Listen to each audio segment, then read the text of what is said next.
Bom dia, alunos, professores, pais que nos acompanham, tudo bem? Sou a professora Elaine, vou moderar a aula da professora Andreia.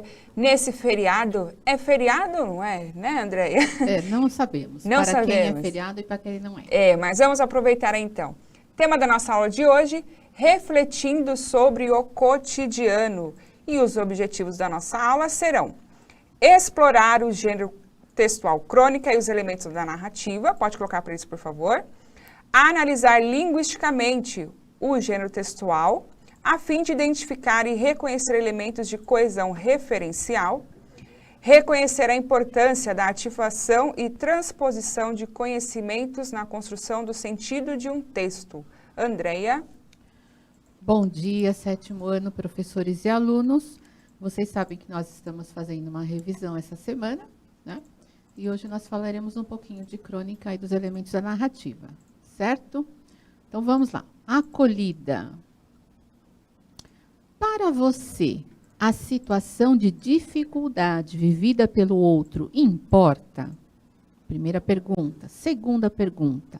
Ao presenciar o outro em dificuldade, o que lhe vem à cabeça? Você pode responder as duas numa só, ok? Vamos lá, 2 minutos para vocês.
Vamos lá então. Antes de continuar aqui com as respostas, vamos lá, alunos do 7º ano D da Escola Jorge Rami, da Pro Marcela.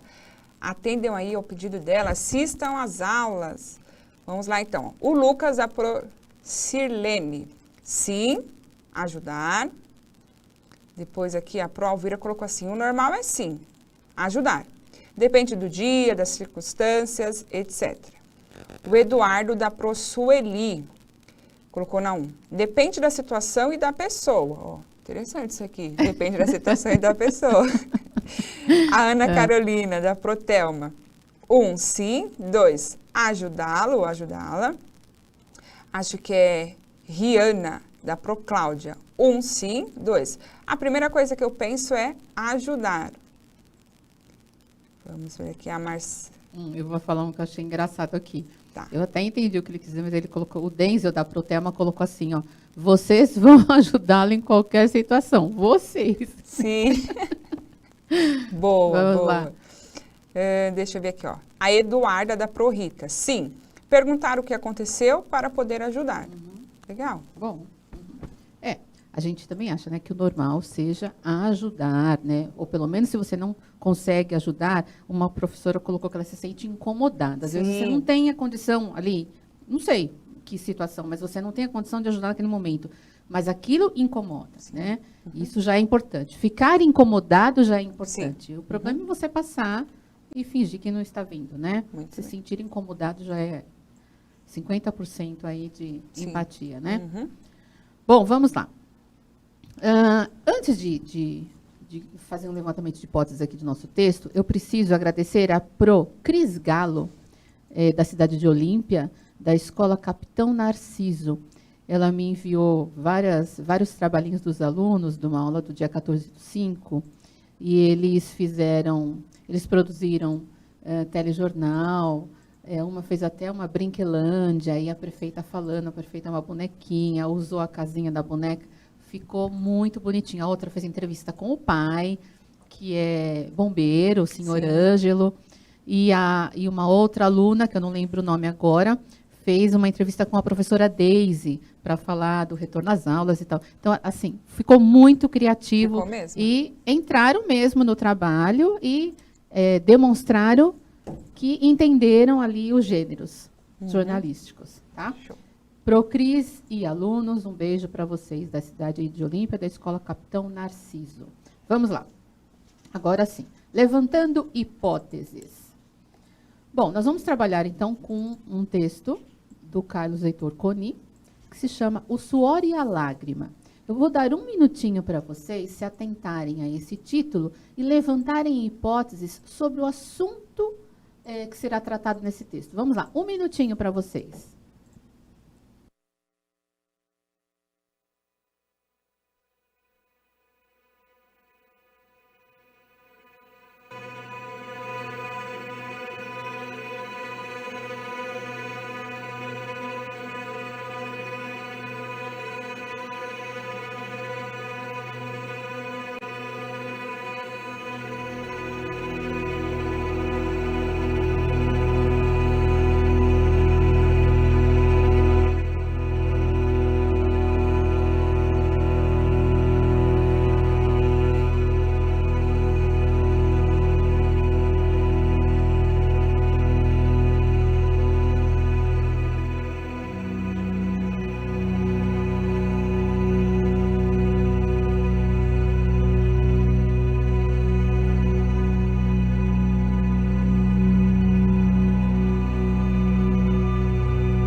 Vamos lá, então. Natan, da Proeva, história de superação. A Promarília, trabalho árduo. A Isadora, da Proemília, uma história de vida difícil. O Lucas, da Procirlene, esforço com alguma coisa, né? Depois temos aqui a Maria Luísa, da Prorita, trabalho com esforço. Eles seguiram nessa linha aqui, ó, do trabalho árduo. Tá. Eu peguei uma aqui da... Peraí, que fugiu. A Pro Luciana colocou o trabalho duro de alguém que luta diariamente. Meu Deus. Ó, Ana Cristina, será que era essa? Não, tinha de uma aluna, acho que era a Isabela. A Ana Cristina, da Proeliane, colocou assim, achei interessante. Um conto de muito desespero e caos. Legal. Acho que é a da Isadora da Procláudia. Ela colocou uma pessoa trabalhadora. Muito bom. Luta e decepção, o professor Nuno colocou. E o professor Nuno também acho que colocou lá em cima. Desgaste social. Vai por aí. Trabalho sobre exploração. Mais ou menos. Vamos, eu não vou falar, vai. Vamos ler aí o texto. Vamos lá. Próximo slide. Suor e a Lágrima, de Carlos Heitor Coni. Fazia calor no Rio, 40 graus e qualquer coisa. Quase 41. No dia seguinte, os jornais diriam que fora o dia mais quente deste verão que inaugura o século e o milênio. Cheguei ao Santos Dumont, o voo estava atrasado. Decidi engraxar os sapatos. Pelo menos aqui no Rio são raros esses engraxates. Só existem nos aeroportos e em poucos lugares avulsos. Sentei-me naquela espécie de cadeira canônica, de couro de abadia pobre, também pode parecer o trono de um rei desolado, de um reino desolante. O engraxate era gordo e estava com calor, o que me pareceu óbvio. Elogiou meu sapato, cromo italiano, fabricante ilustre, os Rossetti. Uso pouco, em parte, para poupá-lo. Em parte porque, quando posso, estou sempre de tênis. Ofereceu-me o jornal que eu já havia lido e começou seu ofício. Meio careca, o suor encharcou-lhe a testa e a calva. Pegou aquele paninho que dá brilho final nos sapatos e com ele enxugou o próprio suor, que era abundante. Com o mesmo pano, executou com maestria aqueles movimentos rápidos em torno da biqueira, mas a todo instante o usava para enxugar-se. Caso contrário, o suor inundaria o meu cromo italiano. E foi assim que a testa e a calva do valente filho do povo ficaram manchadas de graxa e o meu sapato adquiriu um brilho de espelho à custa do suor alheio. Nunca tive sapatos tão brilhantes, tão dignamente suados. Na hora de pagar, alegando não ter nota menor, deixei-lhe um troco generoso. Ele me olhou espantado, retribuiu a gorjeta, me desejando em dobro tudo o que eu viesse a precisar no resto dos meus dias. Saí daquela cadeira com um baita sentimento de culpa. Que diabo, meus sapatos não estavam tão sujos assim. Por 45 míseros tostões, fizeram um filho do povo suar para ganhar seu pão. Olhei meus sapatos e tive vergonha daquele brilho humano salgado como lágrimas. Forte, né, Helena? Nossa, muito. Forte, né? O que eles estão falando? Tem algum comentário que a gente possa acrescentar antes de ir para as questões? Bastante forte, né? Muito. A Arissa da ProSilvia colocou assim: trabalho que dava muito esforço e depois de tanto esforço ficou tão feliz que chorou de... Foi assim que eu imaginei. Bonitinha, né? Bonitinha. A Pro Alvira colocou, puxa, que texto. Ótimo. Né? Aí ela colocou, olha só, daquele jeito que a gente fala, hein? Em letras maiúsculas, estendeu o A para mostrar, ao mesmo tempo que ela deve ter ficado sensibilizada e também indignada aí nessa questão social que o professor Nuno já fez um comentário. Sim, eu lembrei daquele, é um poema, não é? O Açúcar. O Açúcar que adoça o meu café, se não me engano, ele está num bairro do Rio também, bem elitizado, e ele faz esse processo da situação que ele está ali, uma situação diferenciada da grande parcela da população. Ele faz a gente imaginar todo o trajeto que esse açúcar faz, desde lá dos canaviais, o trabalhador, e como para ele é muito simples esse açúcar, mas quem produz, né, que é o mão na massa. É bem faz legal. A diferença. Eu até trouxe um outro, eu não vou ler, só vou falar do comecinho. Mas eu vou ler a hora que tem uma questão aí, que a gente vai falar sobre ela, e aí eu vou ler um outro que se chama Notícia de Jornal, que vocês também devem conhecer. Então, também traz essa questão aí da desigualdade social, né, entre outras coisas. Então, vamos lá. Primeira questão. Que acontecimento comum leva o narrador à reflexão que dá origem à crônica O Suor e a Lágrima? Então, qual foi o acontecimento comum que originou toda essa reflexão aí, né? E a segunda, quanto ao foco narrativo, aí já é um elemento da narrativa, hein? A crônica O Suor e a Lágrima apresenta um narrador observador, porque narra em terceira pessoa, não participa da história, ou um narrador personagem, porque narra em primeira pessoa e participa da história? Vamos lá? Acho que 1 minutinho e meio dá para vocês responderem essas duas. Pode ir.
Vamos lá. O Miguel da Pronádia.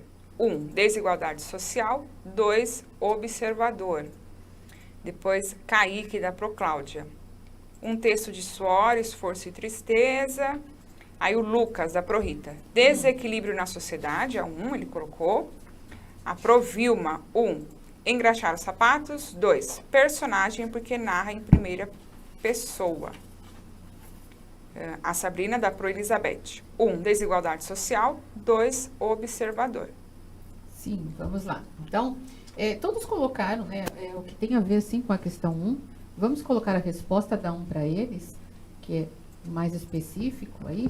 Então, como uma professora colocou o calor, né, de mais de 40 graus e tal, o fato de estar engraxando o sapato também. Então, é isso mesmo, o suor do engraxate. O acontecimento comum é o suor do engraxate do aeroporto Santos Dumont misturando-se à graxa, né? O que era uma coisa simples, né? Mais ou menos o que a professora enxergou, né? A professora Elaine enxergou, né? Uma cena de rua que você comentou na terça-feira. Foi. Né? A mesma coisa. Então, até aqui a gente também enxerga a poesia. Sim. Né? Até aqui a gente enxerga a poesia. Mesmo sendo uma crônica, a gente enxerga a poesia nisso tudo. Né? O que toca, gente. Então, vamos lá. E a segunda? Quanto ao foco narrativo, a crônica, o suor e a lágrima apresentam um narrador, personagem, né?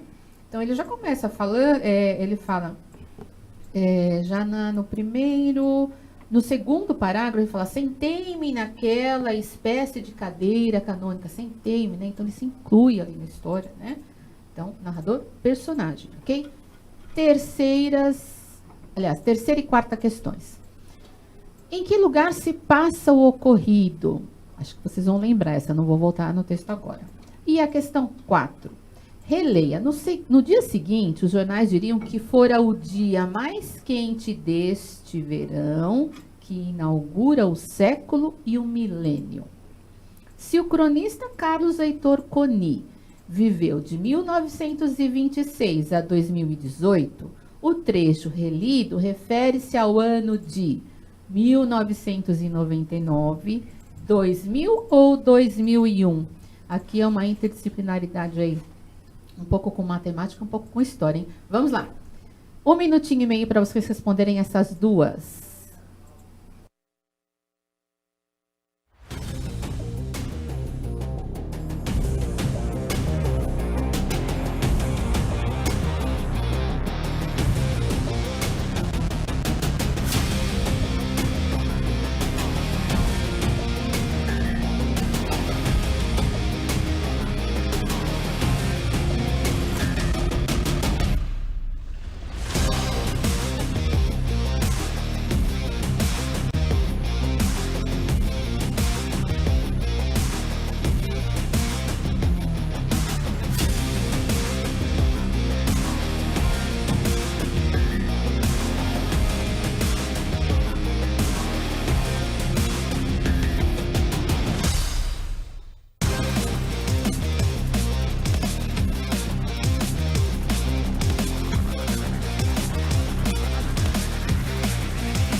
Vamos lá, então. O Raul, do Proeli, colocou 3C, 4C. O Wesley colocou C no aeroporto. A Ágata, da Pro Elaine, colocou no aeroporto. E 2001. Mais? Não, vamos lá, então. Em que lugar se passa o ocorrido? Resposta para eles, certinho, no aeroporto Santos Dumont. Né? Esse ficou claro, né? A gente firmou bastante aí no comecinho. E a 4, eu vi que vários acertaram, mas alguns também se confundiram aí, né? Então, 2001 e não 2000. Coloquem no próximo slide para mim, por favor. Aquele que estava em branco. Cadê? Sumiu? Que eu escrevi sumiu? Na lousa? Aqueles exemplos que eu tinha colocado? Onde foram parar? Será que fica na lousa? Ficou na lousa? Dá para pegar na lousa? Não. Sumiu? Ah, sumiu. Os exemplos sumiram. Então, prestem atenção. Ó, eu havia colocado, imaginando já que vocês pudessem se confundir, então eu havia colocado ano de 2000, quando termina em 2 zeros, o que a gente faz? Só separa os primeiros números, aquele é o século. Então, século 2000, separou, então fica século 20. Né? Separa os 2 números, século 20. O outro que eu coloquei era 1832, né? Então, se não termina em 2 zeros, você separa os 2 primeiros os números e soma mais um. Então, ficaria 18 mais 1, século 19. Então, 1832, século 19. 2000, século 20. Tá? Então, se ele falou que inaugurava o século, não poderia ser século 20, porque ele já nasceu no século 20, né? Ele nasceu em 1926. Então, 19 mais 1, século 20, certo? Então, só poderia ser 2001, o século, então, que estava sendo inaugurado, ok? Professora de História pode complementar aí se eu falei alguma besteira, professor de História, de Matemática, ok? Vamos lá. Próxima questão. 5. Releia. O engraxate era gordo e estava com calor, o que me pareceu óbvio. Elogiou meu sapato, cromo italiano, fabricante ilustre, os Rossetti. Uso pouco, em parte para poupá-lo, em parte porque quando posso estou sempre de tênis. Os pronomes o e lo, em destaque no texto, referem-se ao engraxate, ao sapato ou ao tênis? Podem responder sem dar tempinho. Essa daí para a gente ter um tempinho para as outras. Quem que pode? Letra B, a Proalvira colocou. Sapatos. Boa. Pro Marli. Uhum. Pro Vilma, sapatos. Isso mesmo. Ele fala, elogiou o meu sapato, cromo italiano, fabricante ilustre, os Rossetti, uso. Então, uso pouco, né, o sapato, em parte para poupar o sapato, né, em parte porque quando posso estou sempre de tênis. Muito bem. Questão 6. Vamos lá? Considerando a coesão referencial do texto, que expressão o narrador utiliza para se referir ao engraxate? Já vimos uma que é a pronominal, e eu quero saber agora em relação a uma outra expressão ou uma outra palavra. Como ele se referiu ao engraxate? Que expressão ele utilizou? Ela é repetida 2 vezes, certo? E o que o autor quis dizer com essa expressão? Pode colocar a expressão e o que ela já significou para você. Vamos lá, 1 minuto e meio.